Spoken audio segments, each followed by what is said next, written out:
Hello, and welcome to Know the Unknowns. Leverage the efficiency of cloud with cost optimization, hosted by AWS, Apptio, and special guest Forrester. When you join today's webinar, you selected Join either by phone call or your computer audio. If for any reason you'd like to change your selection, you can do so by accessing the audio pane in your control panel. Also from this control panel, you will have the opportunity to submit questions to today's presenters. Simply type your questions into the questions pane. We will collect these and address them during the Q&A section at the end of the presentation. If we were not able to get to your question, we plan on responding to each of you personally through email. The recording of the webinar will be available 2 to 3 days after the conclusion of this presentation, so keep an eye out for that email. My name is Neeraj Zaveri. I specialize in cloud economics here at AWS, and I'll be your host and moderator for today's webinar. I'll be joined by Lauren Nelson, who's a VP and Research Director at Forrester, Gerard Green, who's a VP of Product Marketing at Apptio.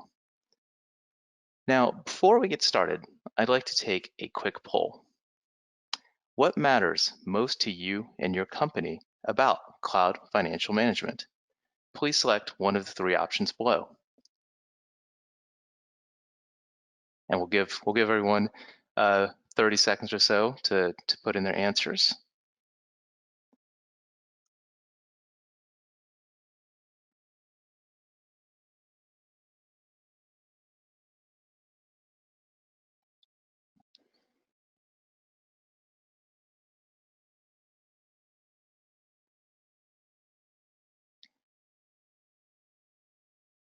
Great. We just closed the poll, and it looks like about 2/3 of you said primary focus number 1 area is around cost optimization. That is actually 67% of folks. Another 19% said better measurement and accountability. And third said the planning and forecasting at 14%. We'll talk about these areas, but let's ask another question around this. So how many of you guys plan to take steps to optimize your cloud spend within the next 12 months? We'll give you guys about 30 seconds to answer the question.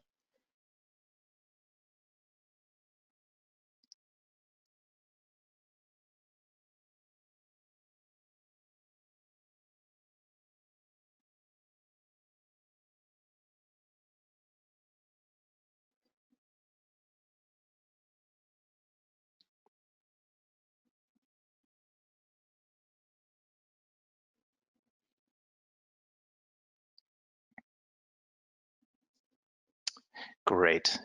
We just closed the poll, and it looks like about 3/4 of you said definitely within the next 12 months you plan on taking action. Another 17% said probably, followed by 4% maybe and 3% no. So I think this will be a really relevant topic for the audience at hand today.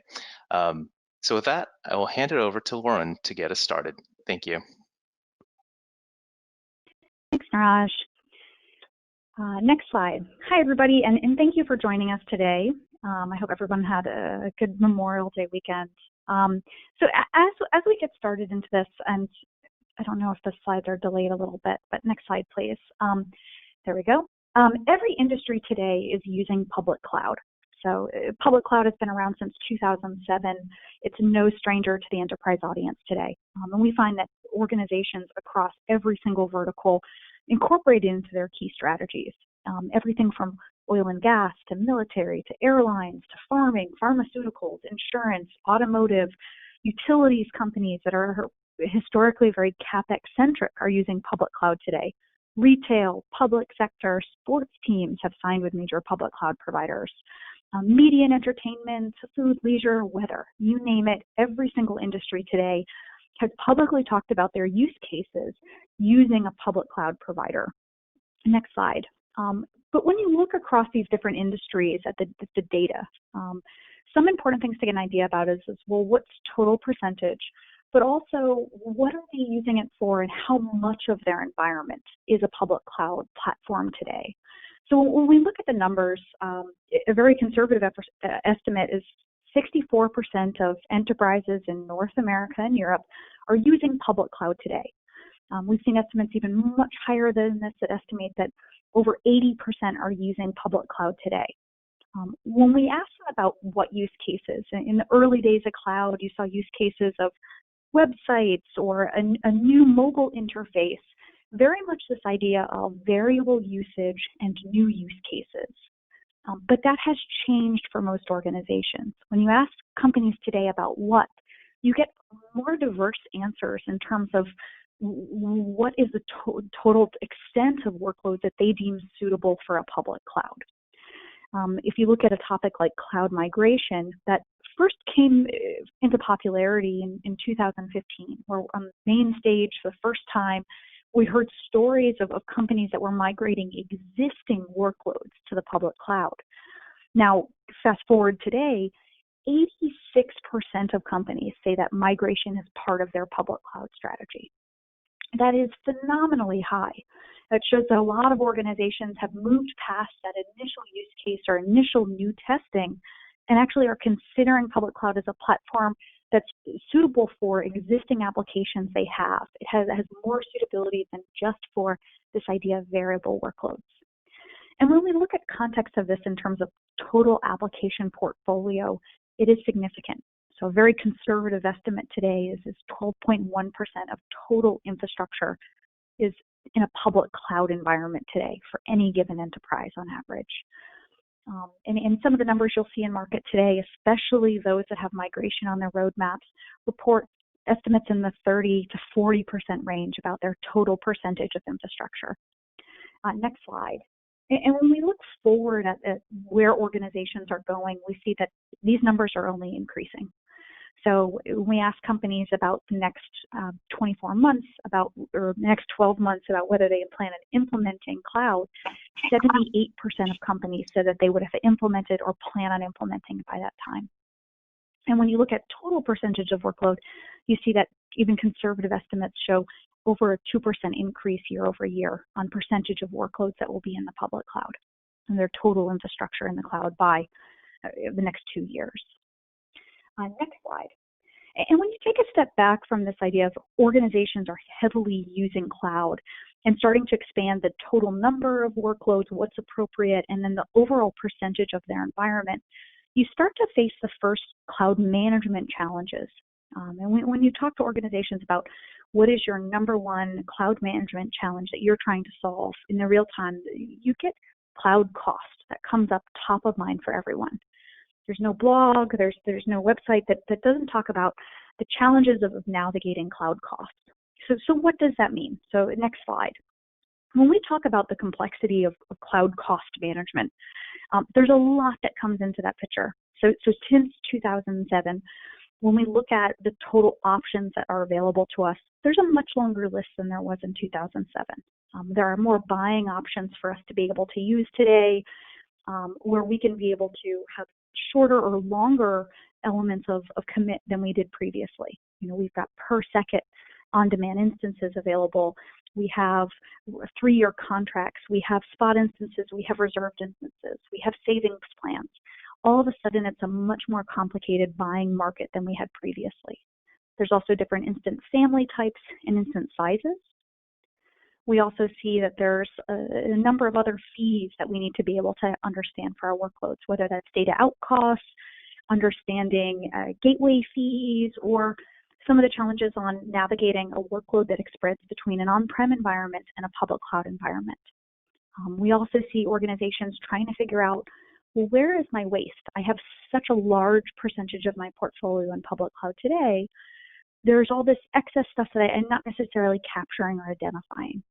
So they're looking at things like IP addresses that are attached to terminated instances, or they're looking at storage resources that have not been deleted. They're looking at all of kind of this right sizing of their total environment, where they might be using the wrong instance for that particular workload. It may have been appropriate on-prem, but now that there's auto scaling available, that's no longer the best size that they should be looking at. So a whole bunch of concerns, and trying to figure out how to streamline this. In the early days of cloud, you saw some folks trying to do this through crafty spreadsheets that they had custom made. They were very proud of. but it became very difficult to actually scale to be able to do this definitively for the entire scope of cloud usage for their organization. Next slide. So when you talk to companies about solving for cost today, there's a few things that come up. So one of the questions they have is, well, what are the options I have for solving for cost? Besides my fancy spreadsheet, what could I use?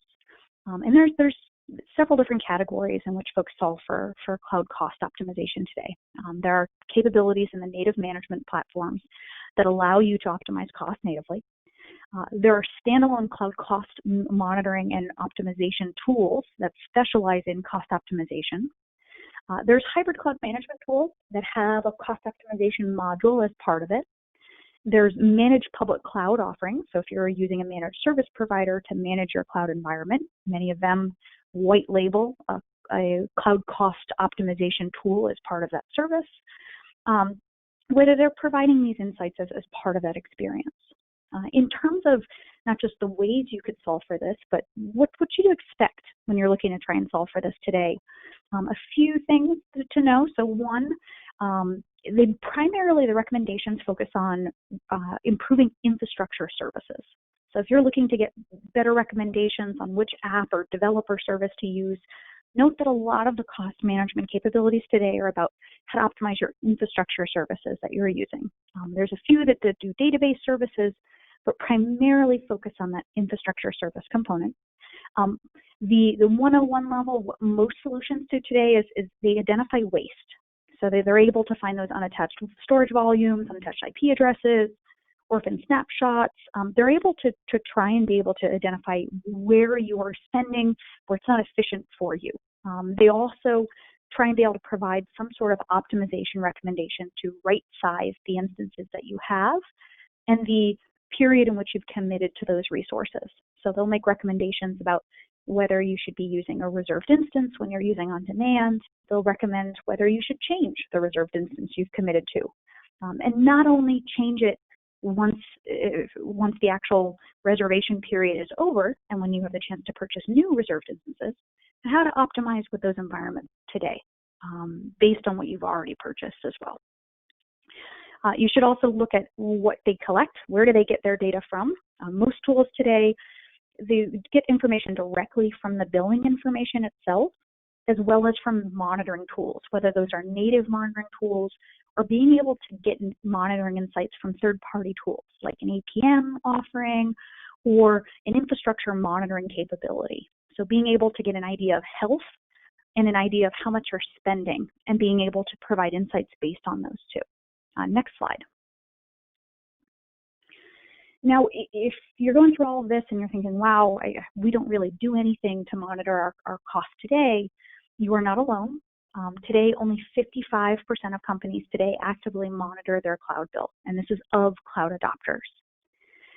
And when you ask them about whether they've taken steps to actively try and optimize their bill, only 51% have done that today. So if you haven't gotten to that yet, it's an easy way to try and make sure that you're getting the most out of your cloud bill. It's certainly something that is becoming one of the most common cloud management capabilities that are being built into the responsibility of a cloud management team, but you are not alone if you have not tackled this yet. Now, next slide. When you ask peers that have gone and started to tackle these challenges, there's some recommendations that they have.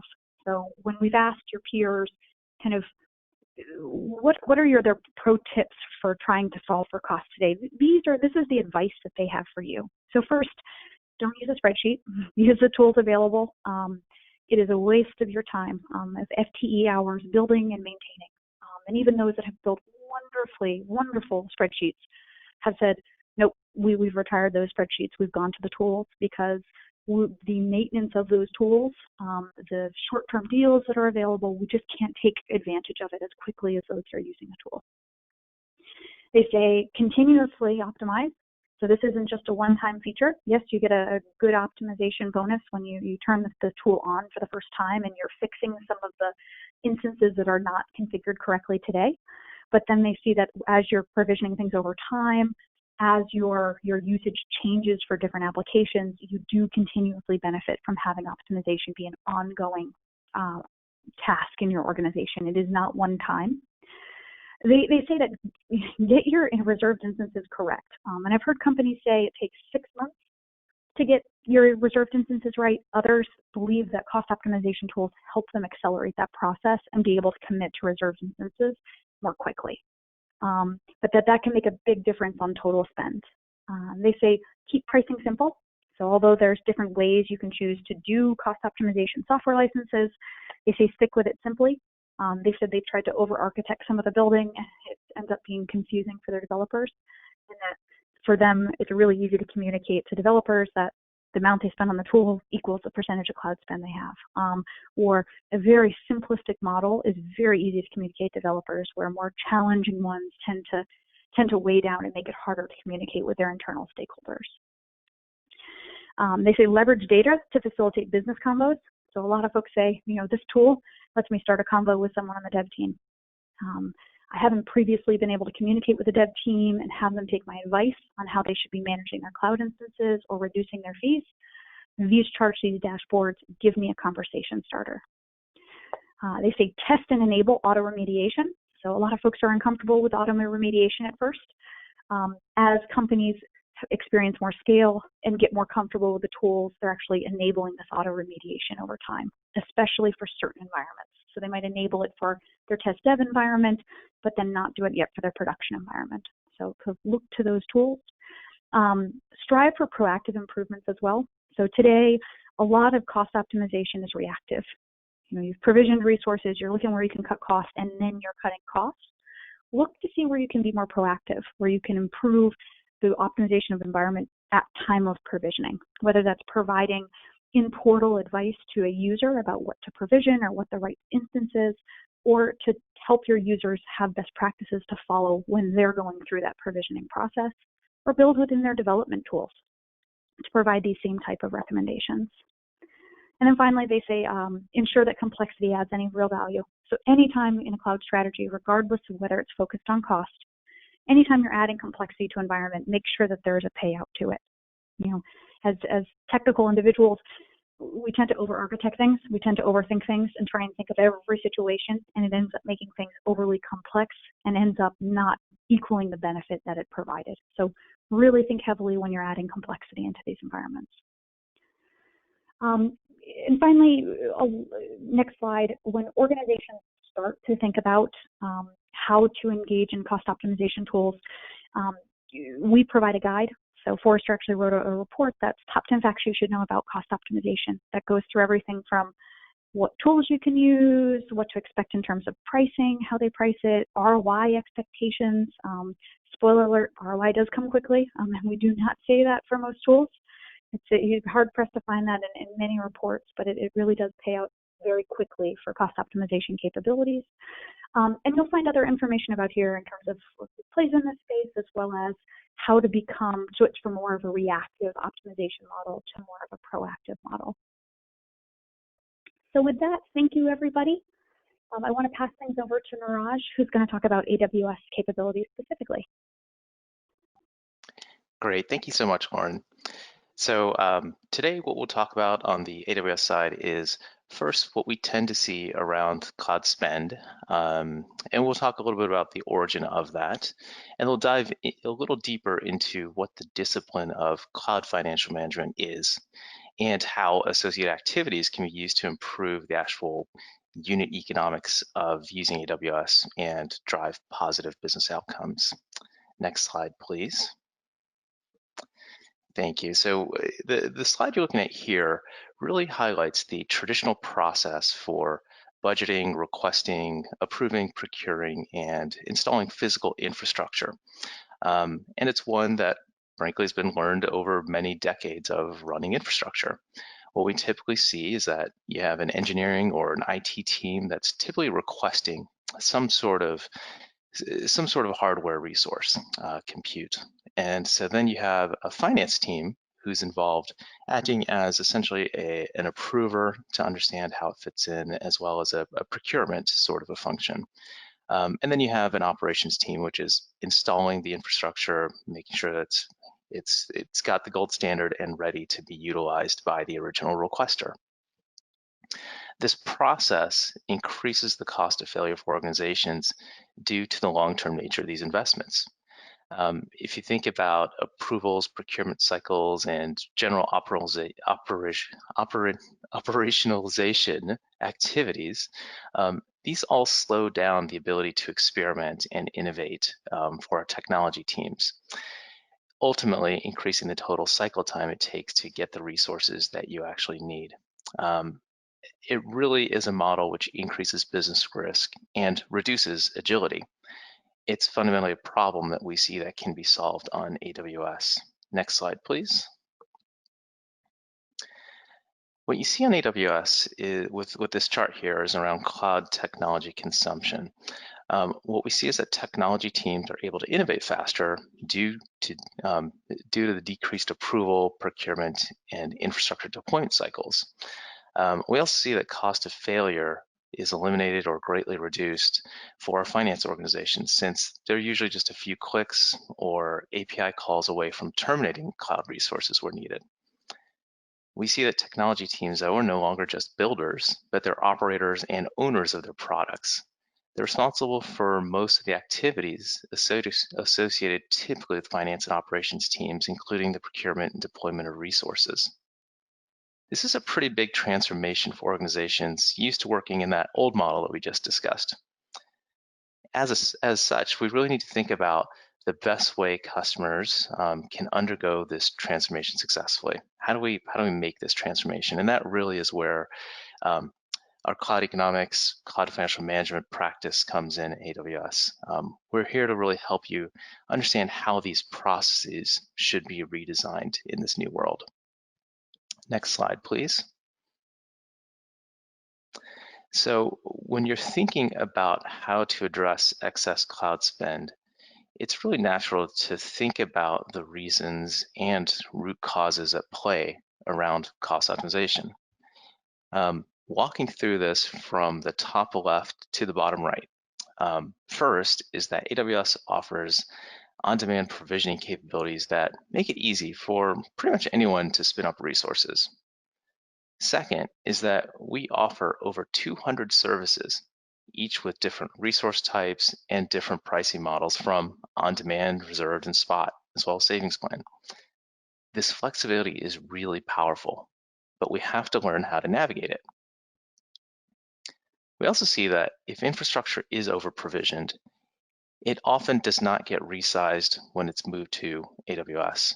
For example, for customers that have migrated to AWS, if they bring on over-provisioned on-premise infrastructure with them, they have to monitor their workloads and look for opportunities to resize to the right instances to meet their needs. What we also see is that forecasting costs can be more complex given the elastic usage patterns that are associated with dynamic workloads. And pricing models need to be thought through to optimize this. And then when we see that when resources are provisioned, their owners really need to establish visibility into what their applications are costing in the cloud. Technology organizations need better visibility and accountability into these costs. Next slide, please. So if we group the set of activities that are needed into categories, what we see is it falls across 4 main buckets. First is the ability to see, and that's see your cloud spend and usage, what we call measurement and accountability. Second is to be able to save, to take action, and that really is saving on your existing cloud spend, which is cost optimization. Third, we see that as customers start to project out their cloud investments, it really comes to planning and looking at future spend and usage, what we categorize in planning and forecasting. And final bucket here is around run, and that is running an infrastructure which is cost efficient across different workloads, what we call cloud financial operations. Next slide, please.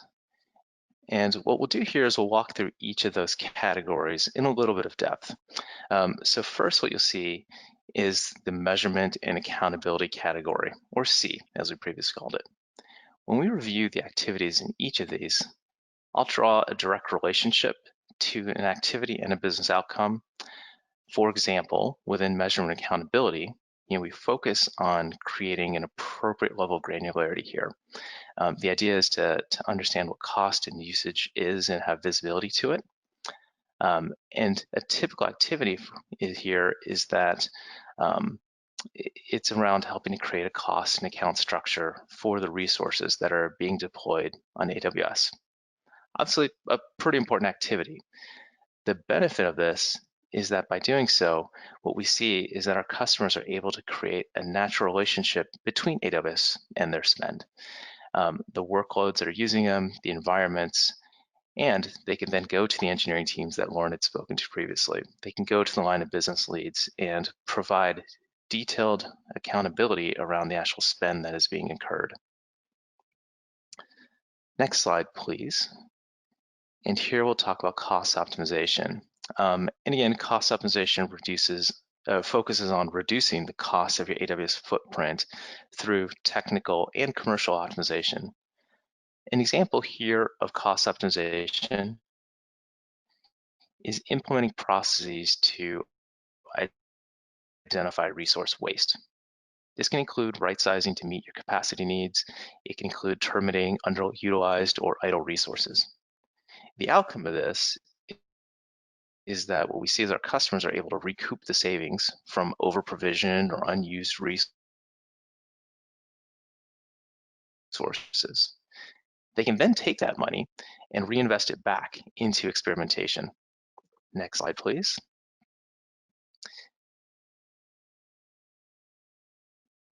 Oh, thank you. So here we have the planning and forecasting pillar. Planning and forecasting focuses on setting expectations, improving business and financial predictability, as well as using AWS as an enabling agent for strategic long-term business transformation. A sample activity here includes establishing a process for cloud budgeting and forecasting, utilizing business drivers and unit costs. What we see here is that customers who do this are able to dive deeper into the true drivers of cost, including when the associated costs will hit the books, thereby improving predictability, both in short and long-term cloud consumption. And next slide, please. And here we have the pillar around cloud financial operations. This really focuses on operational, people, and technology enablers of continuous cloud financial management that scales as our customers' journey on the cloud matures.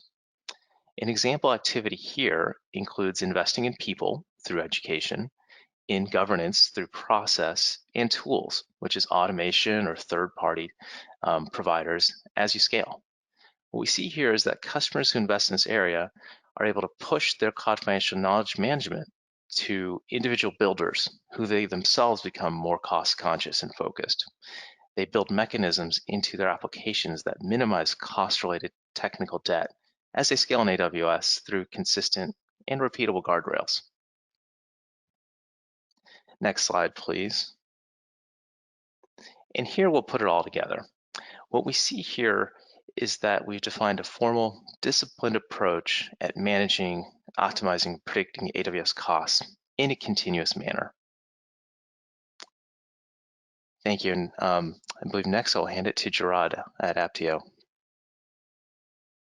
All right, thank you, Neeraj, appreciate it. Hi, everybody. My name is Gerard Green, Vice President of Product Marketing at Apptio. I'm really excited to talk to you about delivering cloud financial management at scale. Next slide. Fundamentally, at Apptio Cloudability, we help organizations improve visibility into where their cloud workloads reside across the business and across the organization, and then work to empower those teams and individuals to reconcile those workloads to ensure the best leverage of available discounts. We solve for the problems associated with imperfect tagging, sharing costs, understanding complicated business structures, so that the consumers of cloud services can get the granular views and insights to control cost and govern spend. Our goal is to accelerate the cycle you see in front of you. And again, it's really done to make sure that you can be informed, optimize costs, plan around predictable levels of spending, and then operate to achieve the ongoing savings as opposed to one and done approaches. I'm going to break down this wheel so you can understand each component. So let's go to the first slide, or the next slide, which starts with the informed stage. Improving cloud financial management starts with being informed. You simply can't manage what you can't see. And organizations, as Laura mentioned earlier, can drive huge wins quickly by having just accurate and timely cloud spend data to inventory those workloads, make sure that they're normalized for adjusted discounts, credits, and amortization. And from there, can easily allocate those costs back to consumers to derive a trusted and defensible chargeback process. One of the advantages of Apptio Cloud Ability is the ability to integrate custom pricing and discounts immediately, not 10 or 14 days after months close, so that organizations can get their true cost to drive decisions.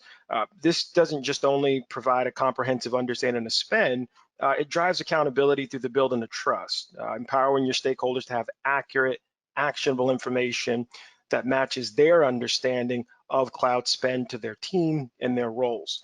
There's also the ability to benchmark cost across the organization to help see where organizations are driving optimal cloud financial management and where other organizations are struggling. Let's go to the next slide. And this is a breakdown of again, how we drive this. Again, the ability to establish that cost allocation strategy to make sure costs are going to the right place, integrate that custom pricing and discounting, provide a defensible showback and chargeback process, and then establish benchmarking along the way. If you go to the next slide, I'm going to tell you how this paid dividends to one of our retail customers, a supermarket chain using multiple cloud providers. They simply just weren't getting the granularity they needed from the cloud bills and the supporting spreadsheet processes. And again, when we started the call, the poll said 20% of you wanted to make sure you drove accountability here. The organization had challenges leveraging savings plans and it's really struggled to allocate costs back to their consumers. They specifically chose Cloudability for the metrics around flexible reporting, the dashboards and views, which allowed them to eliminate waste quickly and improve cost certainty. Within the first 90 days, they saved over $500,000 and went from 0 reserved instance coverage to about 80%. They can now pass those costs directly to those teams who are fully accountable for their budgets. And through this period of uncertainty, they can quickly associate and optimize their level of cloud spend associated with their call center costs, which obviously have increased through this period to support their customers, but allowing them to adjust their plans accordingly, whether that's the ability to ramp up or to ramp down in the right size. Let's go into the next slide where we get into levels of the optimization stage. So optimization simply is about only paying for the resources you need so that you can free up the capital to drive the business forward. Again, when Naresh drove the poll in the beginning, about 2/3 of you said that optimization is what matters most. That's probably why you're listening to this webinar.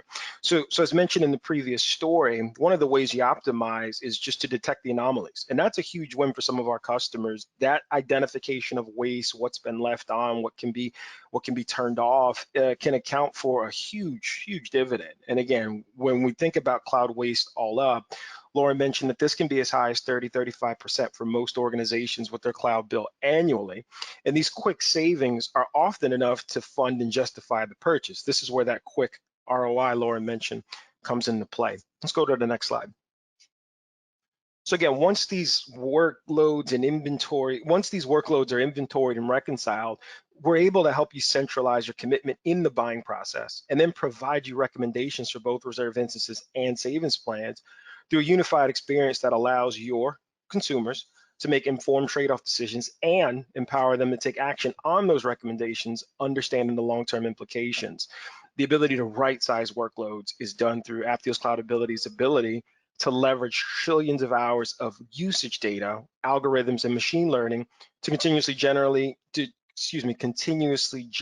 a ranked list of recommendations with explicit scores for both savings and risk, so you can run your cloud infrastructure with maximum efficiency. And then lastly, to take the guesswork out of migrating new workloads to clouds, organizations can specify a workload by entering their specific compute requirements, and Apptio Cloudability can identify candidate instances with sufficient disk, memory, and CPU capacity. This approach ensures that you're using the optimal instances for the workload across cloud providers and checks unused reserve instances to make sure you're paying the optimal price for a given workload. Let's go to the next slide, and I can tell you how one of our travel agency customers who's currently experiencing a significant drop in business due to worldwide travel restrictions is getting the granularity and the visibility they need to cut costs fast. As you can imagine, every organization on the planet has been asked to identify where they can optimize costs. IT spends not immune to that challenge. And when you think about the executive team's ability to say, where can we make cuts, and IT leaders being tasked to replan and forecast their budgets within a matter of days, that decrease in demand meant that cloud expenditure may not have been necessary to levels it was once prior. And so again, the ability for the leadership team to determine which services and which resources were mission critical allowed them to frame a narrative that said, where can we downsize and where can we get to a place where when demand returns to its normal state, we can operate efficiently. So again, by taking full advantage of Cloudability's optimization features, the organization was quickly able to save the money, identify over-provisioned resources to right size, and then using the reports and dashboards generated, the teams were able to communicate exactly which cloud services were tied to those mission critical functions, which could be cut or optimized. Next slide. So let's get into planning. And again, this is an element of being able to understand that based on prior usage, what is an optimal path forward to ensure the outcomes we need. So how do we not over provision? How do we not spend more than we say we would? And how do we get to a place where we improve our level of predictability as we take this cloud journey? And organizations face a lot of challenges with budgeting and forecast and spend. And as Laura mentioned, the cloud complexity is just driving this, right? So when the resources that make up cloud infrastructure are continuously changing, the applications need more instances than you initially planned. When unused instances are left running, it's no wonder organizations see considerable spend to plan variance. Let's go to the next slide.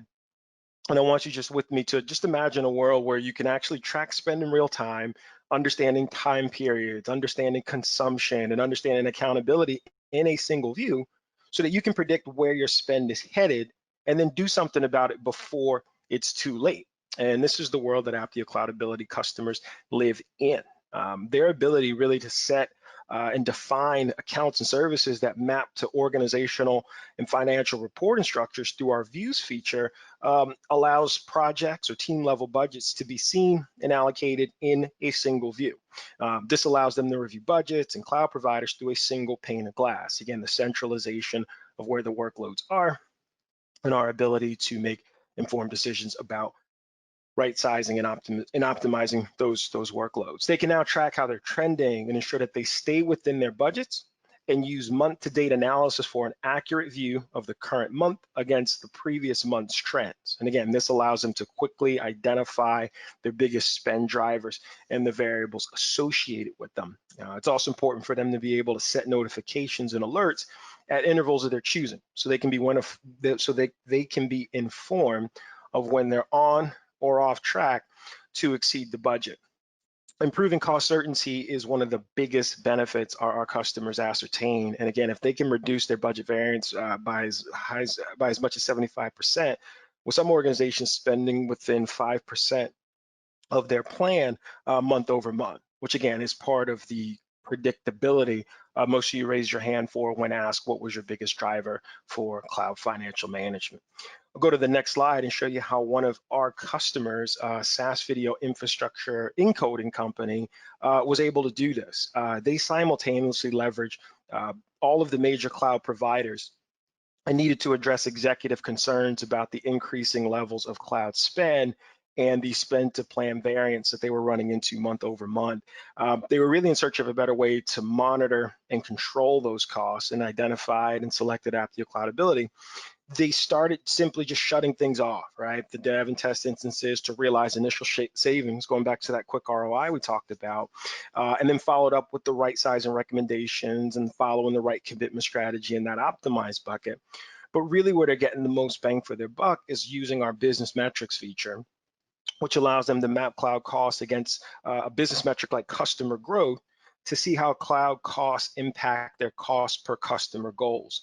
This allows them to make better decisions today about future outcome. So again, being able to tag cloud costs to a specific customer creates a common ground for finance and engineers who can sit down and make better decisions as they increase their tagging coverage, and then hone in on what the teams are actually spending, and then use that data to fuel better forecasting. It's an amazing story of what happens when everyone can operate on the same page. And again, using historical data to plan a better future is really what accurate forecasting and budgeting is about.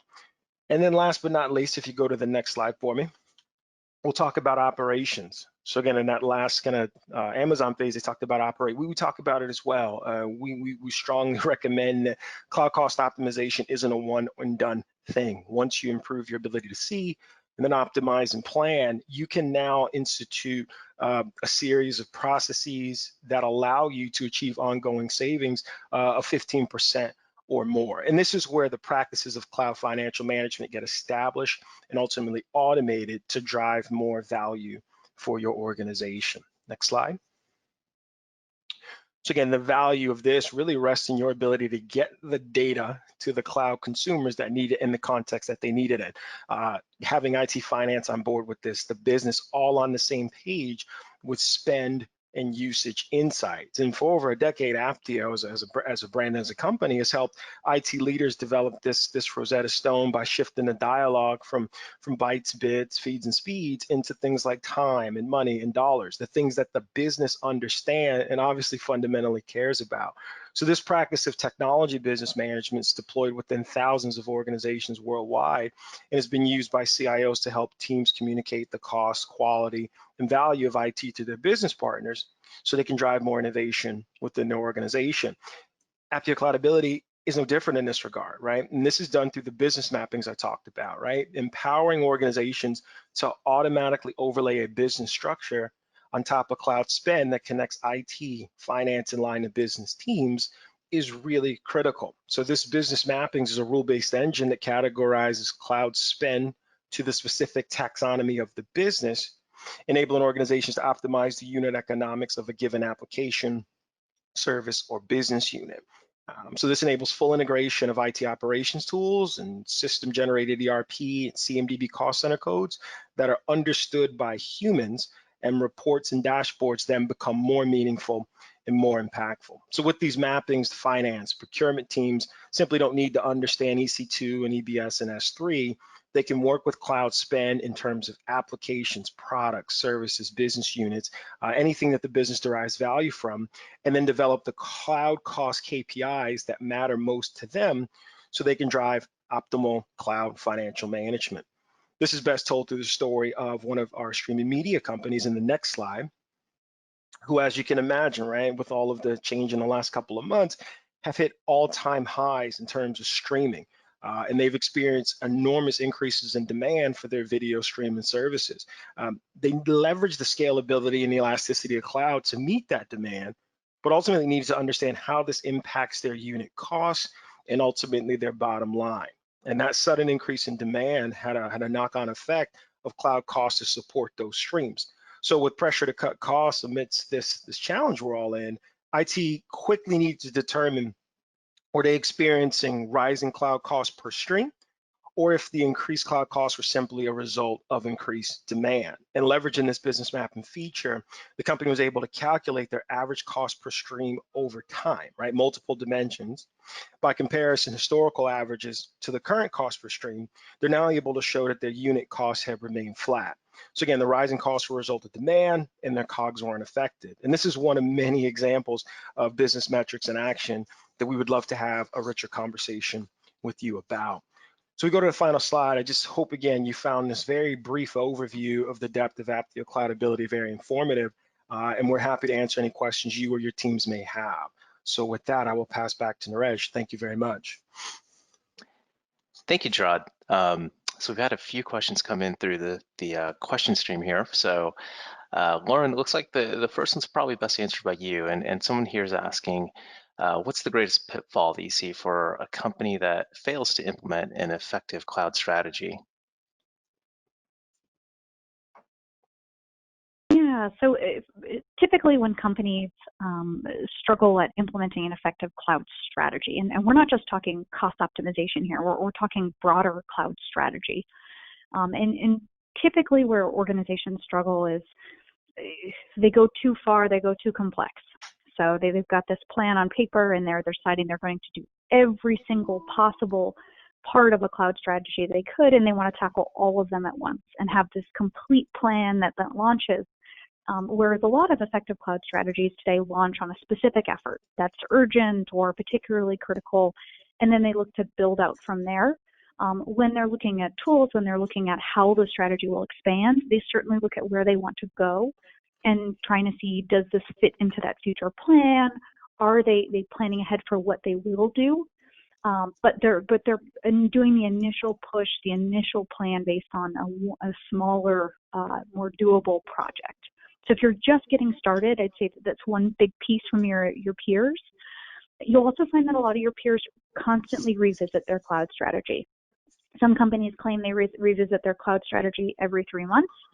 Other companies say that they revisit them every 6 months, where they're looking at early efforts, early ideas as this adaptive model where, you know, a decision early on may not necessarily mean a wrong decision or something they did badly, but rather the best decision they had at the time. That decision has since evolved, and they've had an adaptive, flexible model that allows them to switch course, to be able to be to adjust and figure out what that strategy will look like moving forward. So a lot of organizations, when they're thinking about strategy, if they're too hardline, they're thinking about the next 5 years, they revisit too infrequently, are all characteristics of those that really struggle in thinking. Whereas those that are more flexible, they start with small success, they don't get overly complex, tend to find much more success. Great, thank you so much, Lauren. Gerard, here's a question about what differentiates Apptio from your competitors.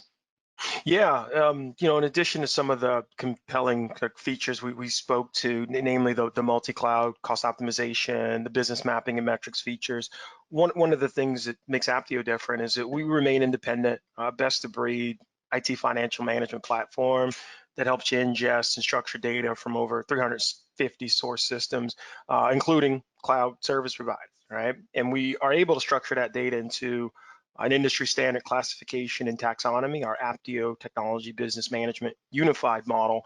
So again, CIOs, their teams, IT finance, engineers, developers can all understand the value of IT. And as more organizations migrate to cloud services, we believe it's just critically important for them to understand ideal migration candidates, so which applications and services make the most sense for cloud, being able to compare on-premise modernization options and options from public cloud services. And then once they get to cloud, operate and govern and manage those workloads efficiently. And we believe Apptio is the only vendor rooted in the center of all three of those steps. So if asked what makes Apptio Cloudability different, I'd say it's those three elements. Great. Oh, and there's a question here about how cloud financial management has evolved over the past few years. And really, you know, it's from an AWS perspective, when we started working with customers, it really started around cost optimization, which we've seen today is certainly a very major theme here. But it was really around, well, where should I be using reserved instances? Well, you know, what instance size should I be utilizing? How do I actually monitor how much of my resources being consumed? And we continue to help answer these sort of fundamental questions, but we also hit this conclusion that you probably have heard here from Lauren, myself, and Gerard, where we see this as a continual living, breathing process, that infrastructure itself is living and breathing and dynamic, and that the operations around it should be as well. And so what we tend to see is that we started answering the specific question of when do I use an RI? That's sort of a tactical approach, but as we started to help organizations more and more and went deeper into it, we saw there was a lot more of a need for understanding how do I govern this, which is the operation side of things, which is that continual theme you're hearing. What tools can I use to help me with this? And we also hear themes around, well, help me project. As cloud becomes more and more important to my organization, I, from a finance perspective, need to do a better job of planning and forecasting around this as well. And so these are all themes that we've seen as that customers adopt more of the cloud. their processes need to adopt and change, and we're here to help with that. Oh, there's another question here for you, Lauren. It looks like someone's asking about, with more people than ever working from home, where does the future of cloud fit in? Yeah, our remote work research has been very popular in the last few months, as folks can imagine. As more organizations get comfortable working from home, cloud becomes more common, especially among software as a service providers that have SaaS versions of their products, like video conferencing, especially, that have experienced increased workloads. So a lot of organizations are experiencing increased cloud usage to support that remote workforce. They're finding that, especially those that have global workforces that are using collaboration software that had not previously been hosted in the cloud, they're finding difficulty in supporting those remote workers without affecting productivity. So we are seeing an increased focus on using SaaS-based collaboration technologies that are cloud-based, where organizations are trying to figure out, how do I work in this new normal? So that's a big trend is we are seeing increased usage. A lot of software solutions are providing free or discounted versions of their SaaS-based technologies today too. So you're finding that previously workloads that may have been hybrid, you may find that more of those workloads are consolidated on a single cloud provider or multiple cloud providers. And so you're trying to, as a cloud manager, navigate any new latency you might be experiencing, any reduced latency, and trying to monitor this new cost normal as well as your new health normal for the new allotment of hybrid resources you have. So it's going to depend for each single organization, but there is a push for those managing these environments to figure out how this has affected their organization in terms of those stats. So that's what we're mostly hearing about.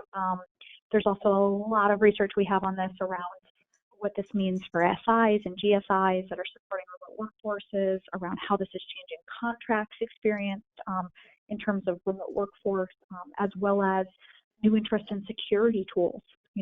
Best practices around, are you changing your Wi-Fi password? Are you providing the right at-home security tools for your remote workers? So a lot of different topics that we're hearing with this.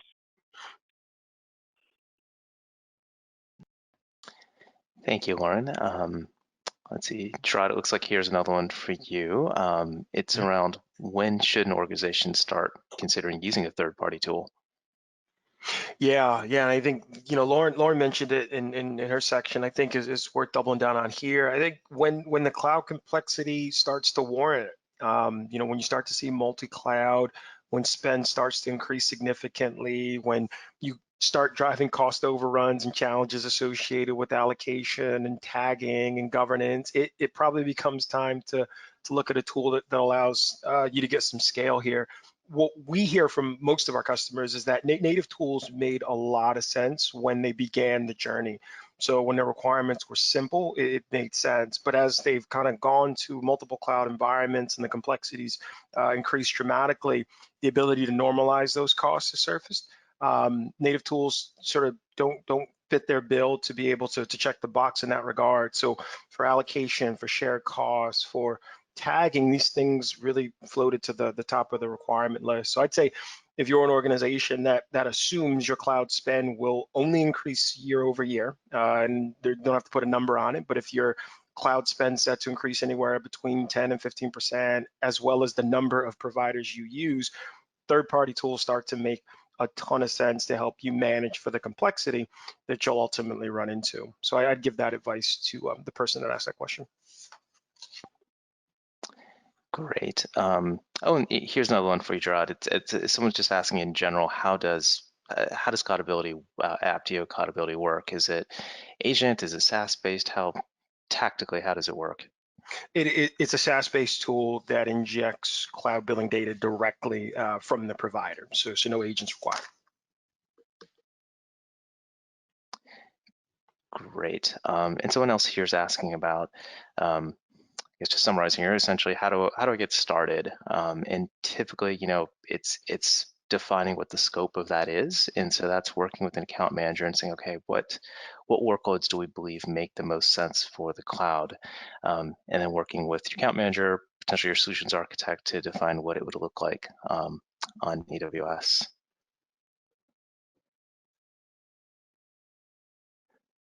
Awesome. I think that hits the bulk of the questions we've got here. There's definitely some more that we can follow up offline, but I think these are the broad brush strokes of questions we've received today.